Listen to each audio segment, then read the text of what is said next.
At the posting of this podcast episode, it is on the brink of Rosh Hashanah, the Jewish New Year. It is a time where we celebrate the previous year while also taking on account all the blessings from the previous year and the areas of improvement we can make. We celebrated Passover and quarantined exile out of the familiar ways we lived life, and now we are to celebrate the New Year in a similar light. A new year brings not only returning to the beginning of the Torah, but a period where, as we say every year at the brink of Rosh Hashanah, it is inscribed, and on Yom Kippur it is sealed. As we pray to be sealed in the book of life for the coming year, full of blessings, health, prosperity, and sustenance, I believe that all that we desire materially and spiritually is right there available to us. We just have to rise to perceive the goodness, to generate the abundance, and to transform to a state of being to be able to receive it. Transformation can be intense and often feel unpleasant, but it doesn't have to be. And that's why I think my special guest today is here at an appropriate time, not only for Jews listening in preparation for the new year, but anyone celebrating life. After all, Rosh Hashanah marks the sixth day of creation. Personal transformation can be playful and light, rather than heavy and something where you overcome every obstacle. That's where I feel today's topic is on key. I first heard of my special guest today at Mind Valley Live 2020, when he was introduced on stage as one of the top Jewish rappers, and although I didn't know at the time if that was true, I connected with him later during the event to learn that he's actually not only a former rapper who opened for the Wu-Tang Clan, yes really, it says on his website, but he's also a transformational coach who blends his love for personal growth and comedy. His name is Jason Goldberg, and he is an award-winning entrepreneur, TEDx speaker, and author of the #1 international best-selling book on self-leadership called Prison Break. He has a gift of helping bring levity to situations and is known for helping his clients look at their own situation in a humorous way, making fun of their own fears, which helps them in turn be more creative and supportive of those they help. If you're at a point where you're feeling stuck or in a box, or if you're just wanting to be a better person, I hope this episode brings you great insight so you can look more through the lens of playfulness and possibility. You can check out more about Jason on his website, thejasongoldberg.com, and on all social platforms at thejasongoldberg. Stick around to the end for some practical tips, and please let me know and Jason know what you think about the show. You can check out more podcasts as well as blogs and more at solomonezra.wixsite.com/solomonezra, or follow me on Instagram at king_Solomon8 and Facebook Solomon Ezra Berezin. Now on to the show with transformational coach Jason Goldberg. What up, Jason? Yo, what is up, my man? How you doing? Good. Long time no see. Last time we saw each other, the world wasn't on lockdown. So yeah, it has been quite a while. It was just starting. Yeah, man. It was crazy that we had 1,000 people in a room together right before everything shut down. I wonder if anybody in that room was sick, and I wonder whatever happened with that. I don't know. I have no clue. Yeah, hopefully not. Well, thanks again for setting the time to come speak with me. Thanks, brother. I felt such a strong connection with you at Mind Valley. First time I'd met you and heard about you, especially when you got to speak on stage. Yeah. And I think having that Jewish connection honestly helped me a lot. Being Jewish, we have a strong kind of deeper connection to each other. But diving more into your wonderful story that you shared with me a little bit, and then can look it up and learn more about it online. I'd love to hear it from you a little bit more. How you became a transformational coach. And combining all the different things that you're well known for. And just to kind of finish up a little bit, I love the different videos that you have on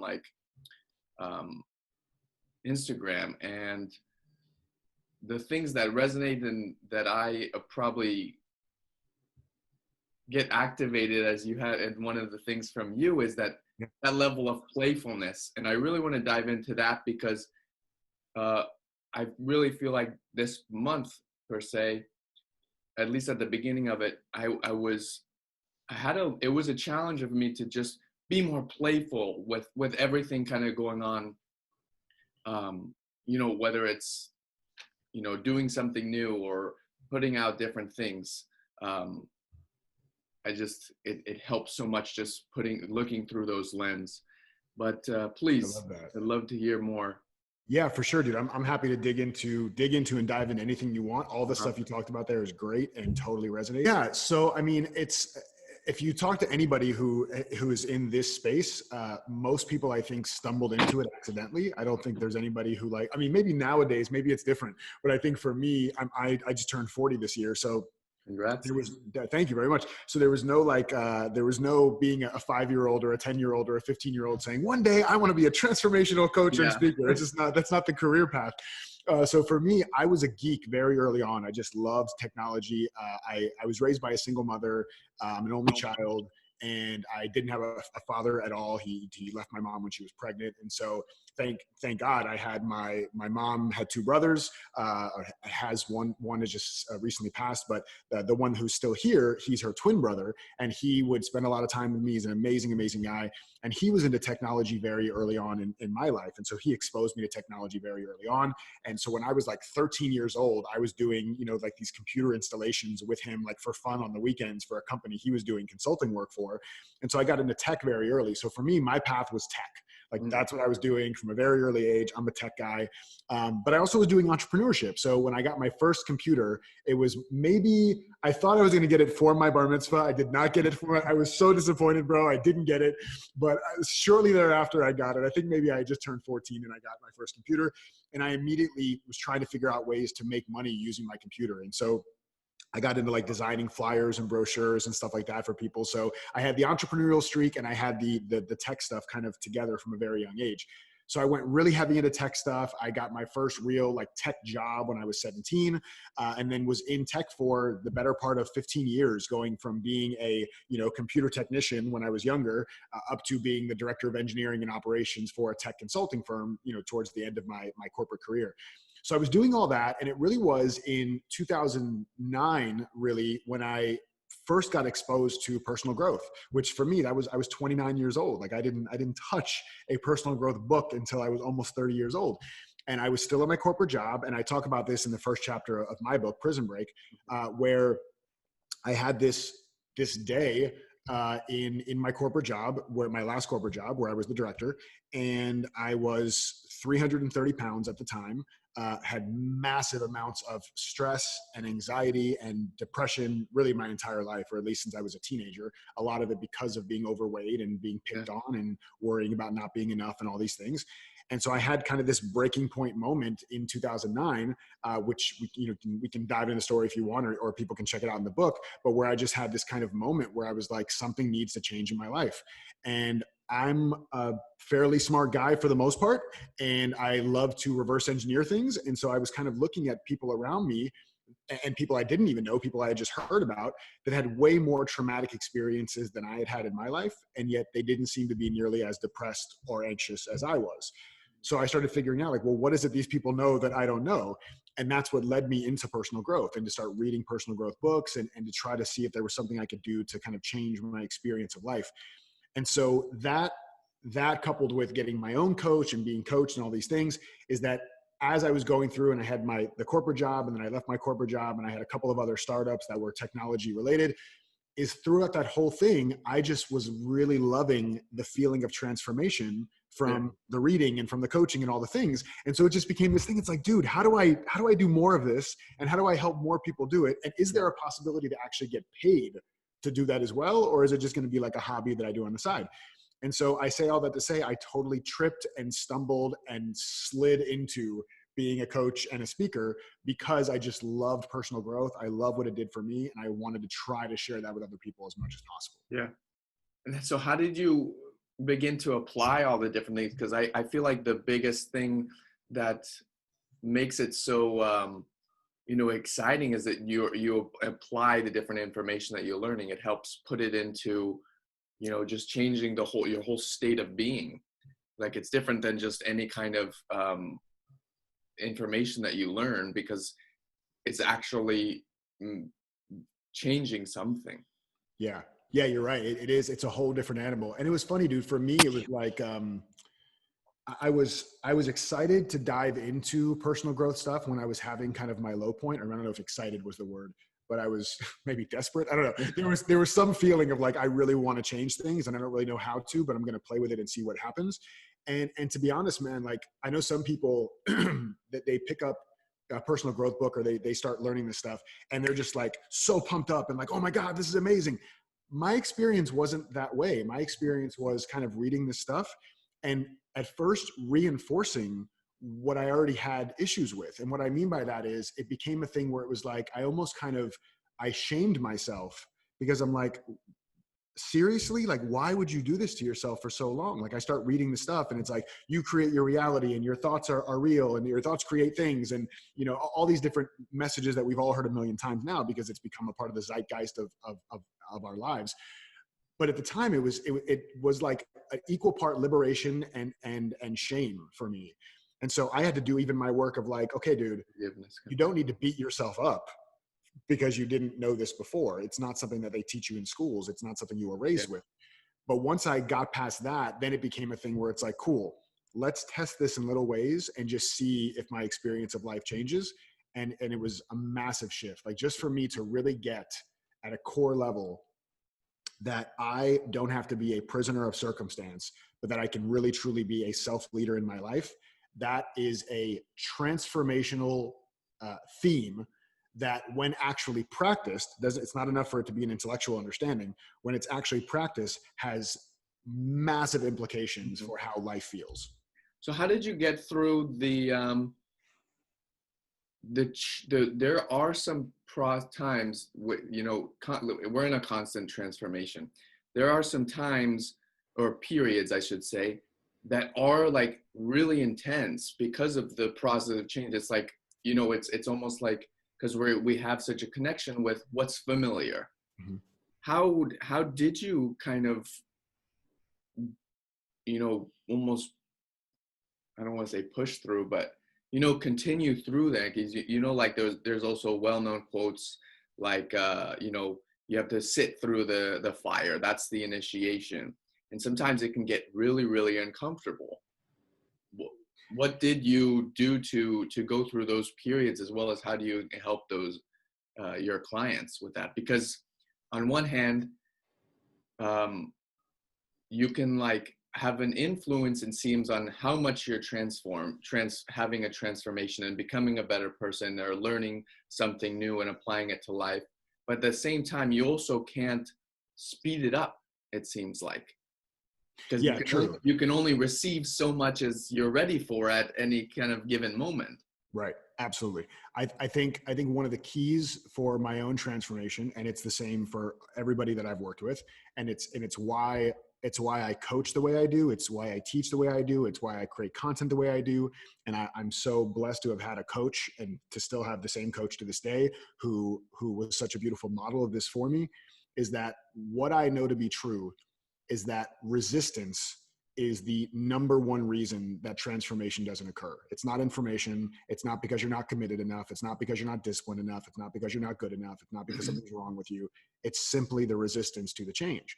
And so instead of me, even like the thought of sitting in the fire, if somebody told me in order to transform, I had to sit inside of literal fire, I would be in full resistance to that. That is, no, thank you. I will stick with all of my bullshit. I am not sitting in a fire. And so what my coach did for me, and it was counter to what I had seen before with a lot of other personal growth stuff, is that it was much more light. It was much more based in levity. It was much more based in lowering my resistance to what I was feeling, lowering my resistance to the possibilities of what transformation may look like. And when we are lowering the significance or the importance or the resistance to the thing we want to transform through, then it doesn't have to feel like we're in the fire anymore. It may feel uncomfortable. It's going to feel uncomfortable. Yeah. It's foreign. It's like if you're learning a new language, your mouth doesn't work. And you're like, I've been speaking my whole life. Why does my mouth not work anymore? It's like, well, it's a new language. You're not supposed to be able to speak it fluently yet. But if it literally is looked at through the lens of learning a new language, if I wake up in the morning and I'm trying to speak French for the first time and it's difficult, I don't make that mean something about me. I don't say, oh man, I'm not speaking French fluently after 3 days. I'm an idiot. I don't deserve to be on this earth. I'm not enough. I'm not lovable. I'll never be able to be successful. Like, those stories just don't run through my head. And yet we assign those stories to things when it comes to personal transformation. So if we can remove some of the significance and say, listen, if I never change anything about myself, I'm fine. If I never transform anything about myself, I'm still good. I'm still enough. I'm still whatever. Then I remove all of the heaviness of going through transformation, and I could just play with it. And so that's been the big thing for me, is just like, let's play with the transformation instead of let's overcome every obstacle and push through and slash through all of our limiting beliefs. And it's all just very like, let's just chill out and let's ease into transformation instead.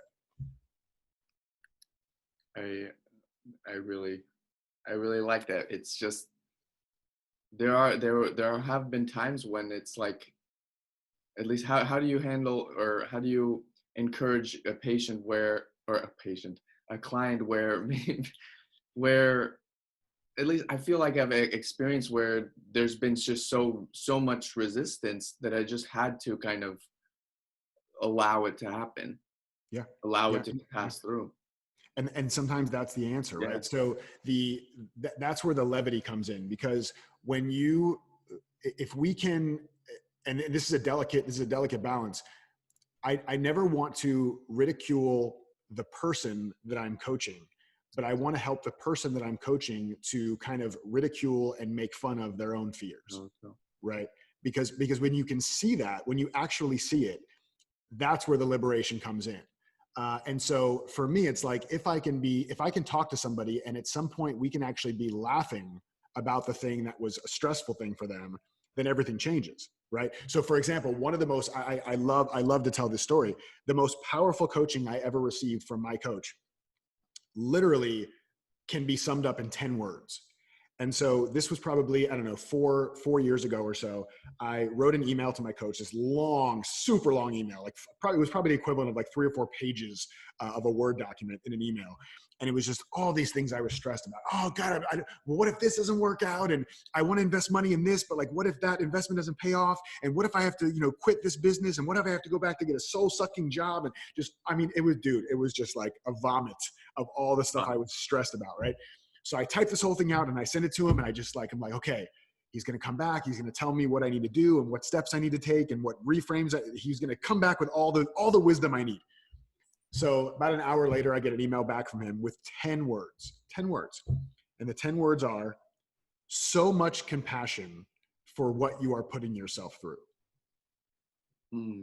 So much compassion for what you're putting yourself through. I can feel like you probably had so much ugh.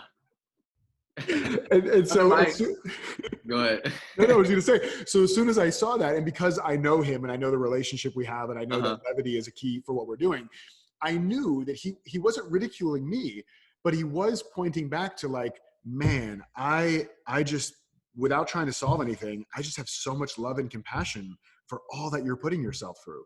And when I heard that, when I really took that in, and I realized that I was creating this level of pressure on myself, and that if I had the same level of compassion for myself that he had for me in that moment, that a lot of this stuff would just not be so problematic. I'd be able to just show up to life and deal with it like I've dealt with every other thing in my life. Like, the only thing I have proof of from my life is that there's never been anything I've gone through that I haven't gotten through. Because I'm sitting here talking to you right now. There's literally been nothing that stopped me. So all the evidence I have is that I always make it through. So that alone, when I can help people see, and this is like a joke now, like inside of my coaching communities and everything else, is sometimes people will say it to each other. They'll say, hey, so much compassion for what you're putting yourself through. And it's a tongue-in-cheek thing. You have to have rapport to be able to say that. But that is the key, dude. When we recognize that we're doing it to ourselves, it can be a moment of liberation. Yeah, you're right. It reminds me of a quote that Joe Dispenza has. It's like, when the thought of the problem creates the emotion of freedom, or like you said, liberation, you're living more in the future than in the past. Yeah, absolutely. 1,000%. I like that, what your coach would respond though, because I have a good long lasting relationship with a coach as well. But she'll sometimes just not respond. Mm. And it'll like bug me, or it used to. Yeah. It used to, until I realized, she's probably doing that on purpose. Yeah. What should I be learning from this? Yeah. That's a beautiful thing about coaching. You can turn anything into a lesson. So the same coach, he sent me a book one time. One of my favorite authors, mentors, spiritual gurus, whatever you want to call them, is Byron Katie. Byron Katie is like top. I don't know with her work. Yeah. Mm-hmm. So for me, it's my coach, Steve Chandler, is number one. Byron Katie is right underneath him at number two. And at one point, again, years ago, Steve had sent me one of her books, and I had already read some of her books, and he knew I was a big fan, and I had been in a few workshops with her personally. And so he sends me a book, and I open the book. And inside the front cover, in pen, it's written P300, like page 300, right? It's written in pen. I'm like, oh, interesting. He must want me to read page 300. So I go to page 300, and I'm reading it. And I'm just like, what am I meant to learn from this? I don't. God, okay, there's something, and I'm not seeing it. Like, I don't get it. Like, and I'm just sitting there for days reading this page over and over. And I finally email him and I go, Steve, what am I supposed to read on page 300? And he goes, what do you mean? I said, well, in the front of the book, it's written P300. He's like, oh, I didn't write that. I gave you the book. It was a regift. Somebody had given me the book. They must have written page 300 in there. So I'm like, holy crap. I'm sitting here for 5 days trying to figure out what the significance of page 300 is. But again, the beautiful gift there was sometimes we overthink things. Sometimes things are just the way they are, right? We don't need to overthink. We don't need to overcome. We don't need to reframe everything and put a positive spin on things. Mm-hmm. Sometimes there's just P300 written there on paper, and you can go live your life even with it written on the paper. It's not always a meaning. So because of that, it just shows there's a lesson in frickin' everything. Jason, when you come across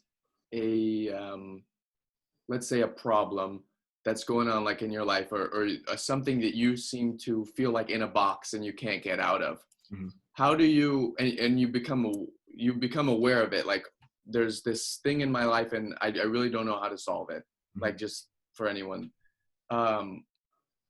what's like your kind of process that you also take your clients through to become aware of it? And like you just said, try and stop thinking, because we can get so analytical in it that, all the great thinkers, whether it's Einstein, have different quotes, like, I'll stop thinking, go in some silence and the answer will like come to me.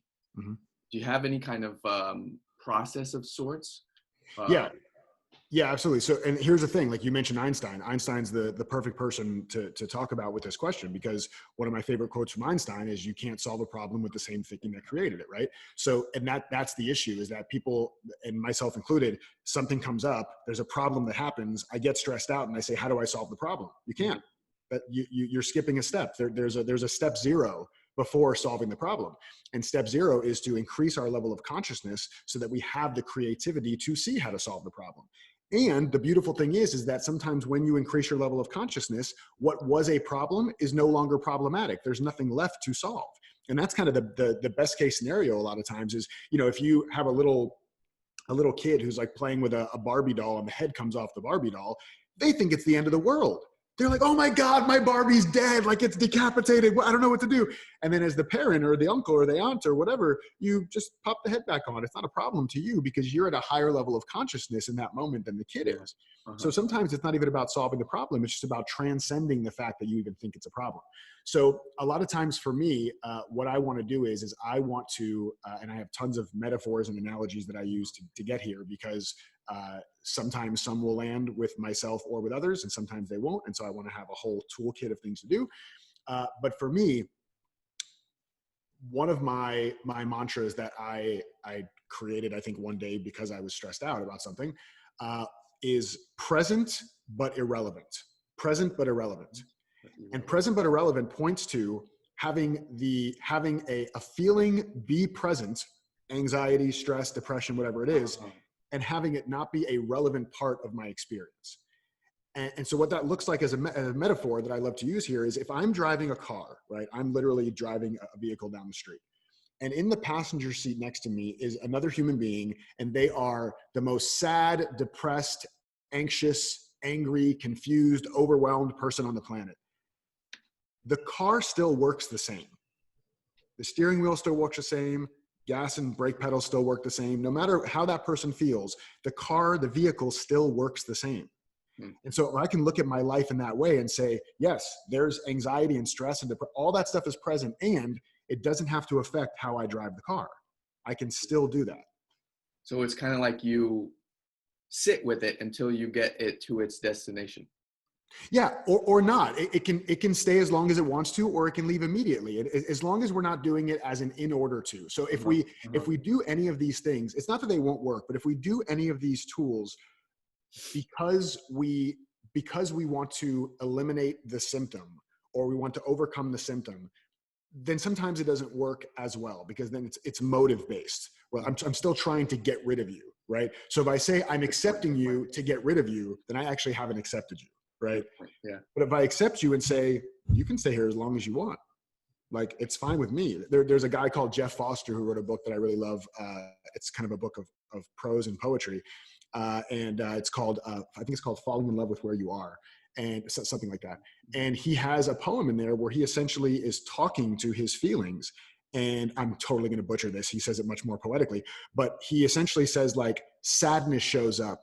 And sadness essentially says something to him to the effect of, like, hey, I know you're not a fan of me, and I'll try to leave as quickly as I can, but, like, I need to be here right now.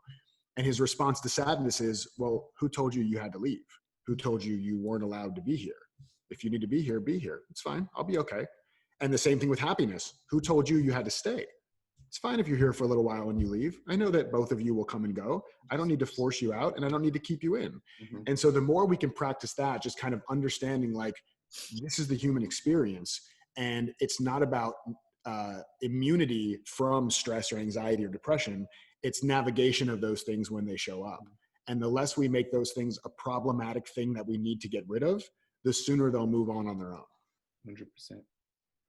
I really like how you said that and brought up the point of not needing it to leave, not having that resistance. A big tool that helped me with it, helped me with the level of mind for it, not only with meditation, that's like pretty given, but the, how would I say, kind of looking at it objectively. So it's not, like this too shall pass. So, like, in addition to knowing things arise and pass away, given, like, when I was telling you what this show is about, that rhythmical pattern of life, feeling sadness is different than being sad. Mm-hmm. And so also, like, just having that switch is like, oh wow, then it's not going to be here for hours. So let me actually, experience it, enjoy it in a way. Yeah. Do you have any good tools that really help you build that awareness? Because although awareness is like the first step, it almost seems like it launches whatever other following steps there are. Like with getting out of a problem, I like to sometimes draw a box around me and then see another image of me outside the box. I love that. Somebody that maybe is first starting out, that letting go muscle, mm-hmm. at least in my case, when I was first doing it, it's like that takes a lot. I don't want to say a lot, but it took effort to recognize and just let it go, because then the mind wants to, but I haven't figured this out yet. How can I let it go, kind of thing. Yeah. And I actually, a lot of times I advise against trying to let anything go, because trying to let something go is, again, us trying to make something happen. Interesting. Okay. Yeah. It doesn't mean that you shouldn't do it. Like, for me, dude, like, I want to make this very clear. I do not think there's a right and wrong way to transform. I would never tell, like, if something works for you, if somebody came to me and said, help me stop doing cocaine, and I said to them, do you like doing cocaine? Does that serve you? Do you enjoy what that feels like in life? And they go, yeah. I'd be like, cool. Well, there's nothing for us to do. Like, if that feels good, if your life feels good doing what you're doing, keep doing it. There's a great quote. It's, every system is perfect for the result that it's getting. Every system is perfect for the result that it's getting. So if you like the result, then don't change anything. If you don't like the result, then change the system. So anything I'm saying here is not like right or wrong. I always go, for me, if less effective versus more effective, or unproductive versus productive. Like, it's not right or wrong, good or bad. So if working on letting something go feels good to you or anybody else, please do that.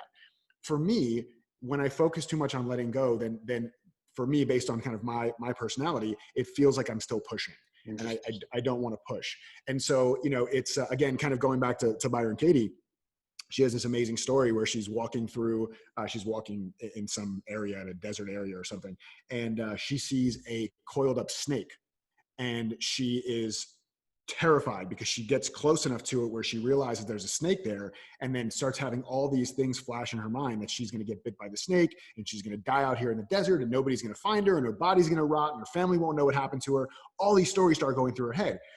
And then when she looks a little bit closer and kind of squints her eyes, she notices that it's actually a coiled up piece of rope. It wasn't a snake to begin with. At that moment, the work is done. She doesn't need to then go to a coach or a therapist and say, I need to do some work around my relationship to ropes. Like, no, it's done. As soon as you recognize that it was never a snake and it's just a rope, the work is done. There's nothing for you to let go, because it has let go of you, because your perspective on the thing has changed. Mm-hmm. And so that's when I use a lot this tool that I created. They're called PBQs. PBQs stand for prison break questions. And it's based obviously off the book. I actually created the prison break question concept after the book came out, so it's not even in the book. So I just get to share it now on podcast. And so a prison break question is essentially a format for a question that takes something that is a problem and makes it no longer problematic. Kind of like with Byron Katie seeing the snake, and then once she realizes it's a rope, there's not a problem anymore. There's nothing more to be done. And so the format of a prison break question essentially is, and it's meant to just kind of short circuit your brain and have you look at things through a different lens.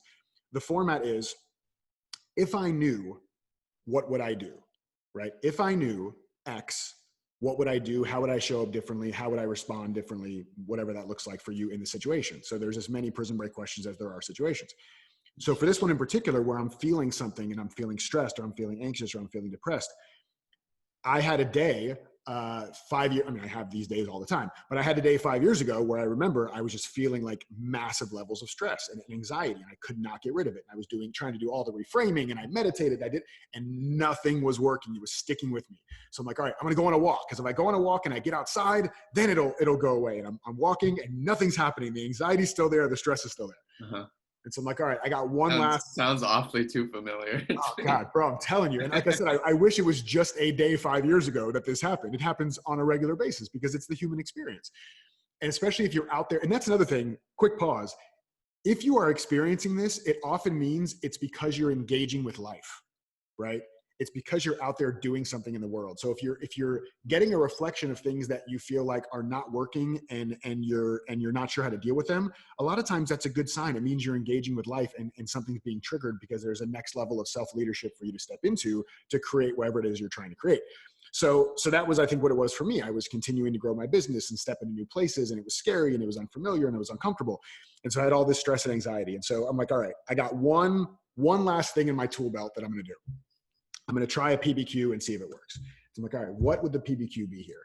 I thought about it for a minute, and I said, okay, the feeling that I had was that I had this stress and this anxiety, and the fear, whether it's a rational fear or not, the fear was that it's never going to go away. It's like, it's not going away. Like, I just keep feeling it. And so if I look at that and I say, okay, here's the problem that I'm feeling here, is that I have this stress and anxiety, and it's never going to go away. So the PBQ that came out of me was, if I knew that this stress and anxiety was going to last for exactly the next 10 minutes, right? At minute 11, it was just going to vanish on its own. If I knew this stress and anxiety was going to last for exactly the next 10 minutes, how would I treat myself for those next 10 minutes? How would I treat myself for those next 10 minutes? And I don't know where that question came from. It just came up for me. And when I asked myself the question, the answer that came up was, oh shit, I'd be way more gentle on myself. I'd be way more compassionate. I would stop trying to force it away. If it's leaving in 10 minutes, it's been here for 3 hours. I can wait 10 more minutes. It's fine. I would stop trying to push it away. I would stop trying to solve it. I would stop trying to overcome it. I would be way more gentle on myself. And I did that, and literally in 10, 15 minutes time, it didn't go away, but it decreased by like 50%. And all of a sudden it's like, okay, I can breathe again. I don't know what happened, but it was because needing to get rid of it now so that it doesn't stick around forever was no longer a problematic thing. If I knew it was going to magically be gone in 10 minutes and I could just be gentle with myself, immediately my nervous system starts calming down. I like that a lot. Yeah. You come up with the kind of time frame, or? I mean, Yeah, it just popped in my head. Yeah, yeah. just you could say an hour, you can say whatever you want. I said 10 minutes because it just kind of popped in my head that way. But even if you did an hour, like it went away pretty instantly, huh? It goes away pretty instantly because the brain then realizes, oh, this is going to be gone in 10 minutes. Well, then there's no time. There's no use wasting our time trying to get rid of it. That's inefficient. Let's just wait the 10 minutes. Go do something else. Wait the 10 minutes. It'll go away on its own. And then a lot of times it does. That's it reminds, I don't know why this instance or this experience came up, but when I was living in Dallas, I had a similar day when just everything seemed to be going pretty stressful. And then I was just like, let me just go on a walk. And, then you meet somebody that just, brightens the day and reminds you of some kind of lesson. It's like, oh yeah. It's huge, man. Just, yeah, sometimes being in a good conversation. I mean, one of the things always, if you're in a funk, is go be of service to somebody else. Yeah. I mean, that's the super quick hack. If you're feeling down, if we're feeling down, like I have a list of kind of like mantras and affirmations. I make fun of that stuff too, because I think it can become mental masturbation if you're just like living for your mantras. Mental masturbation. Yeah, there's like nothing going on. It's just like, I am the spirit and divine essence of Mother Earth personified through my cacao. And that's great. It's awesome for some people. But for me, I do have like my mantras and affirmations. And it's interesting because if you look through the list of them, there's like probably 20 of them. And I don't read them all the time, but I used to do them every morning, and now I do it kind of once in a while.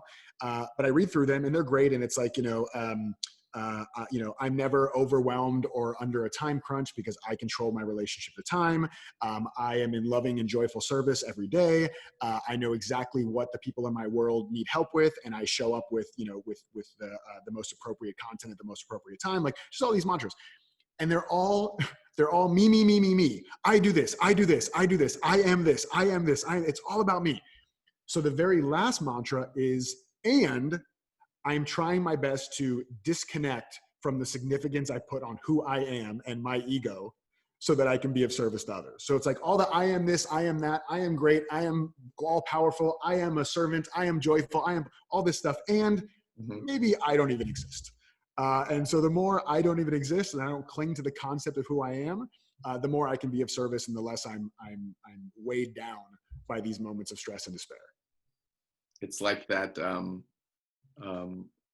old saying where it's like somebody tells a great teacher, I want to be happy. And he says, we'll take out the I and then the want. And what are you left with? Happy. That's true. Wow. It is so true, man. Jason, I gotta say, I really love just having a conversation with you. It's felt more just natural that way rather than, preparing, looking for different kind of certain questions or what can I ask Jason Goldberg about, but like in an interview kind of case. But it seems to be full because you with your clients and then all the different content and things you're putting out, it's these different, I love the different perspectives. And like I said earlier, the playfulness. Just to go back for a second, when you said like the letting go was almost like also a part of resistance, you kind of mean like you're kind of like the getting away, like pushing away the responsibility part of it, that you can actually have an influence on it? It's more so, okay, oh, this is actually a really bad idea right now because of COVID. But before COVID, if you were to go up to somebody on the street randomly and say, hey, do you mind if I do a little experiment with you? It's going to require me to touch your hand. As long as you're not a total weirdo creeper, they'll probably be like, okay, sure. And just tell them to put their hand up like this, right? And then you put your hand up like this, and you put your hand against their hand, and you push. Without you telling them anything, they push back. It's just a natural response. And if somebody pushes against your hand, you push back. You will very rarely ever find somebody whose hand just goes backward. Immediately, they're going to be like, hey, what's going on? Why are you pushing against my hand? And they'll push back. And that's what I'm talking about with letting go. Sometimes if we're trying to let go, we're essentially saying, hey, I want you to go away. And the thing says, I'm not going anywhere. Fuck you. Like, no, I'm ready to let go of you. I don't care if you're ready to let go of me. I'm staying. And there's this resistance that comes because you're trying to push it away. Whereas the opposite of, it's almost like a Tai Chi, where you put the hand up and then this is the sadness or whatever. And you go to kind of push a little bit, it pushes back and you just drop your hand and it goes on its own. So if I don't care whether you're here or not, then you're just like, oh, Okay, well, this isn't fun anymore. Did you ever watch Family Guy? Were you ever a Family Guy fan? A little bit, but not too much. Okay, yeah. So I was always a huge Family Guy fan. So there's a clip, there's a part of the show, but it's become like a viral clip of Stewie, and Stewie runs up to the bedside of his mom, of Lois, and she's laying in bed trying to relax, and he just starts yelling at her, "Mommy, mommy, mommy, Yeah, mom, I mom, do remember mom, that part. Lewis," and he's just sitting there berating her, and finally she goes, "What?" And he goes, "Hi," and he runs away, right? So if you just sometimes acknowledge that the thing is there, then the thing is like, okay, I got acknowledged, I'll leave now. Whereas if she was instead saying, "You need to stop saying my name, and I'm so mad at you," and then he would have sat there and probably cried, or like done something and wanted to like grab onto her even more because he felt bad that he made her sad, whatever. But the fact that she just acknowledged him, he ran off and played somewhere else. You reminded me of, it's actually funny because when I was growing up, when my mom would have like those flip phones, I downloaded that as a ringtone on her phone. And get this, like, I don't know if you went really much growing up to like Rosh Hashanah or Yom Kippur services, Yeah, sometimes, yeah. but it was on a Yom Kippur service, the day of repentance for us. And we're sitting in the shul, in the synagogue, and I'm just a fidgety kind of kid, and I went and clicked that ringtone in the service. Oh my gosh, that's hilarious. How old were you? I don't know, maybe almost, yeah, had to be younger than 13, I Oh, that's think. amazing. I don't know, I'm a late mature. That's awesome. I love that. I would have loved that. Man, this has been awesome. How, for somebody looking to get a coach, and I've heard you speak often about, always having a coach, not because you need one, but it's, just the building that relationship. How do you encourage somebody to look for a coach and know that, you know, that it's almost like the right kind of coach or mentor? I like to think of that quote, when the students are ready, the teacher appears. Yeah. But still, it's like you want to have a good idea who you want as a coach. Yeah. I mean, the good thing about the internet, one of the few good things about the internet and social media, is that, people do put out a lot of content now. And so if you want to get a feel for somebody, you can kind of, watch their content or read their stuff, or if they've written a book, you read their book, or if they have a blog, you read their blog. You can kind of get a sense of who those people are. If you're looking for like, a professional coach to hire, then that kind of gives you some insight. Mm-hmm. But really it's going to happen through conversation. You need to then have a conversation with them and really make sure that there's a fit in their style and everything. Because there are some people who are like kind of more drill sergeant style coaches and kind of like in your face. And I don't respond well to that because I beat myself up enough. I don't need to pay somebody else to beat me up. So I like the more, loving, gentle approach that my coach has. And it motivates and inspires me to do the work I need to do. So you want to find the energetic match.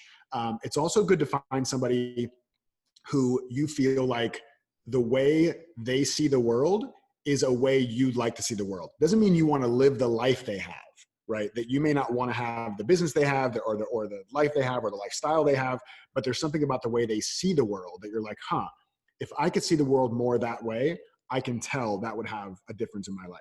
And so again, you get that through watching their content or through having a conversation with them. If you're looking for something maybe a little more like a starter kind of thing, again, there are so many Facebook groups and stuff on Facebook that are, for coaches or for personal growth. If you go into one of those groups and just say, hey, I'm looking to get some support on something. Are there any life coaches here? Just know that you probably will get 7,000 replies from people who want to coach you. And there will be 1 out of 7,000 that will actually ask a question instead of saying, yes, I want to coach you. Look out for that one, because if you do that, if you say, hey, I'm looking for a coach, you'll see 99% of people saying, I sent you a private message. I can coach you. And you'll see one person that says, I'm curious. Yeah. But you'll get one person who says, hey, I'm curious. Why are you looking for a coach? Like on the thread. That's the person you want to talk to, because they're slowing down enough to say, it's great. You say you want to coach, but why? And that's the person that you may want to speak to. That's interesting, because I was going to ask next, for somebody to do before reaching out or looking for a coach, what to consider. What kind of coach do you need? What do you want help with? Do you have any And it's not necessarily with just finding a coach or a teacher, but, the next book to read. Yeah. What do you have good questions that you ask yourself or for your clients? Like with that, the video you had about what you're known for versus what you're known for activating in others. You presented 3 very awesome questions I actually sent to a group of friends of mine earlier, to help know that, because not only did it help you build that relationship, but to see what exactly, are you known for? Do people want to reach out to you and to get help with? Do you have any, what kind of questions do you have for somebody to, to consider or ask themselves before reaching out or looking for a coach? Because it also seems, sorry to keep the thread, but it also seems, at least in my case, when I'm just clear on, okay, this is the type of, to continue the example of a coach, this is the type of coach, I want to get working on this kind of stuff. It almost like it just naturally appears. Yeah, no, that's totally true. So, I mean, the thing to ask ourselves when we're thinking about having a coach is, there's a lot of different questions you can ask yourself, but one of the really easy ones is like, what's the hard part, right? In life, in your relationship, in your business, in your health, whatever it is, what's the hard part, right? You wake up every day and say, I'd love to do that, but oh man, it's just so hard. It's so hard to eat right. It's so hard to exercise. It's so hard to have conversations with my spouse. It's so hard to find clients. It's so hard to not get triggered when I get cut off in traffic. Like, what are the hard parts? Like, ask yourself, what are the hard parts in life? Because all of those things that will be the hard parts are the presenting challenges, but there's obviously something deeper going on behind the scenes. This is not about coaching you to fall in love with people cutting you off in traffic. It's about understanding the perspective of why it triggers you to begin with to be cut off in traffic, and how that actually, there are implications for that all throughout your life. It's not about being cut off in traffic. It's about the story you tell yourself about being cut off in traffic. So the really easy surface level thing, because I don't expect people who especially are new to personal growth to say, I get triggered every time that I get cut off in traffic, and I realize that's a control issue and me feeling like I'm not worth enough, and that he's not respecting my boundaries by cutting me off in traffic. And I realize that I don't have boundaries set with other people in my life. And so I want to get a coach to work on boundaries. I don't expect people who are new to personal growth to go 17 levels deep to figure out what the actual challenge is, but I think they do know what the presenting problem is. And that's enough for a good coach. That's enough for a coach to say, cool, let's explore that. So the coaching that you do is more so helping other coaches, correct? Yeah, so there's 2 different things. So I do, my group stuff is primarily all for coaches who are building their businesses online, transformational coaches, so life coaches, health coaches, mindset, relationship, people like that. And then my one-on-one practice, which I take on very seldom, maybe 2 people at a time, usually max. Those are typically either leaders in organizations, small businesses. They can be CEOs of small businesses as well, or people that are in higher level leadership positions within companies. So it's usually on the leadership side when I do the one-on-one stuff. Cool. Yeah. Well, Jason, it's been a wonderful conversation. I think we've touched on, a whole gamut of things. I'd love to hear you share, where can people get a hold of you, and if they want to reach out, as well as check out all your different content, like on Instagram and the videos. Yeah, absolutely. Yeah. Best place to look at my stuff is on Instagram and Facebook. It's the Jason Goldberg everywhere. So at the Jason Goldberg, THE, the Jason Goldberg. And yeah, I share a bunch of stuff there. We can continue the conversation. There's just tons of free stuff you can look at, and I hope you enjoy it. And thank you so much for having me on, dude. It's great to see you again. Yeah. Yeah. You as well. Thank you. And, I think I'll be putting this out just next week, right before the Jewish New Year. So I think it'll be perfect for making the transformation. That's amazing. Well, Happy New Year ahead of time. Thanks again for listening to the show. I just wanted to share that this podcast will be on a break for the Jewish holidays as they extend from Rosh Hashanah through Yom Kippur and Sukkot. I'll be looking into and connecting with future guests. Now for some practical applications. Number 1, write down the structure for Jason's prison break questions so you can see them often and apply them to something going on in your own life. If I knew X, what would I do? How would I show up? How would I respond differently? So the example that Jason used was, if I knew that this stress and anxiety was going to last for exactly 10 minutes, how would I treat myself for those next 10 minutes? I'd probably be more gentle, he responded. Stop trying to force it away or solve it, and see that it quickly would decrease. Needing for it to go away now was no longer a problematic thing. Number 2, if you'd like a coach for something from either fitness, nutrition, meditation, and mindfulness, maybe business or relationships, or something else, it may be beneficial to capture on paper or on the computer what you'd like in a coach. How would you like to see the world that the ideal coach you want is already living that way? And ask what Jason presented as, what's the hard part? Number 3, ask yourself how a seeming problem you're in how you could look at it in a lighter manner, a way that removes the heaviness. As I mentioned on the show, I like to even draw myself in a box of what the problem is, and then another one with me outside of it. As Jason said, quote, transcended the fact that I think it's a problem. It helps to perceive that there is a way out and to look through the lens of playfulness and possibility. Take care and have a wonderful new year.